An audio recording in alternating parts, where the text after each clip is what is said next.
So I want to talk about the rest of these Jewish holidays in a quick overview. Okay, so the pilgrimage festivals are thus called because they were each festivals organized around the agrarian seasons, so farming basically, and each had to do with making a different sacrifice at the temple.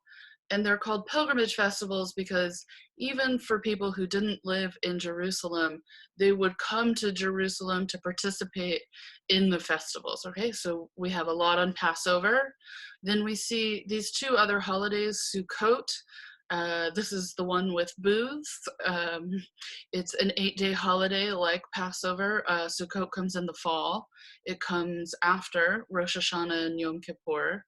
And Shavuot comes in the spring. It has to do with commemorating the giving of the Torah, and it has to do with it's the day that the recitation of the Torah in synagogue restarts.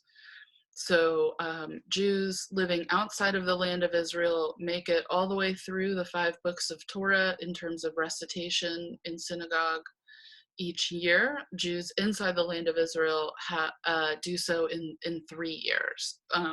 So there's a sense for the rabbis that outside of the land of Israel, it's important to do it every single year because perhaps there's more of a danger that Jewishness will be lost. And so reciting the Torah annually is one rabbinic way to try to ensure that Jews hold on to their Jewishness in their life in the diaspora.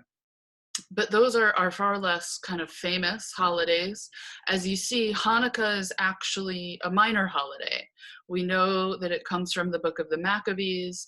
The rabbis were really not wild about it.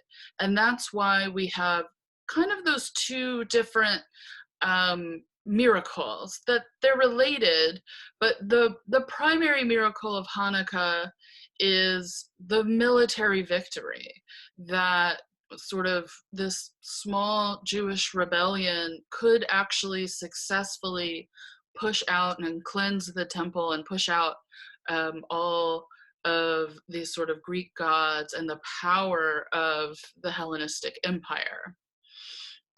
Purim is kind of like Jewish Halloween and Jewish April Fool's Day all rolled into one. So it's a day of tricks and an upside down day. It's a drinking holiday. It's commanded to not be able to tell up from down, that kind of thing. Tu B'Shvat is the new year for trees. And the day of mourning is Tisha B'Av. So Av is a month. So this actually literally just means the 9th of Av. And this is understood to be the day when both temples fell, that the temples fell on the same day in different years, hundreds of years apart. But so it's a day of mourning for the temples. So there are certain liturgies that people will recite, including Lamentations, which were clearly written as lamentations over the destruction of the first temple in antiquity. So these continue to be a part of practice today. People sit on the floor rather than in chairs, which is a practice of mourning in Judaism. And so we see that I think another really important thing is that there are these very important holidays. The idea of mourning the fall of the temple is really central, even though it's not one of the major pilgrimage festivals. Obviously, it comes after the fall of the Second Temple, really in particular. And just because something is liturgically a minor holiday, like Hanukkah, doesn't mean it's not really important or widely practiced. It means that it doesn't have a huge liturgy or set of rabbinic requirements.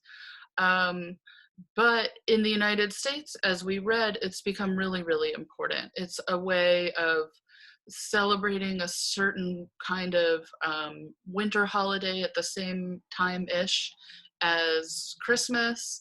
And so it's a way of doing things that are like what Jews' neighbors are doing, and yet retaining Jewishness. And so that's a big part of why Hanukkah becomes so important here. Otherwise, it's kind of a strange holiday to use for something like acculturation, because the whole holiday is about overthrowing this non-Jewish government. So it's kind of funny that that's become the most popular holiday for people who are really interested in kind of participating in this larger winter festival atmosphere with their neighbors. But as you know, in that holiday too, there's this other miracle that's more commonly known, that is about um, the oil in the temple, that Jews regain control of the temple. They go in, there's only enough oil for one day, but the oil lasts for 8 days. Hanukkah. Um, and so probably that developed, and the rabbis embraced it because it was an alternative to that military story.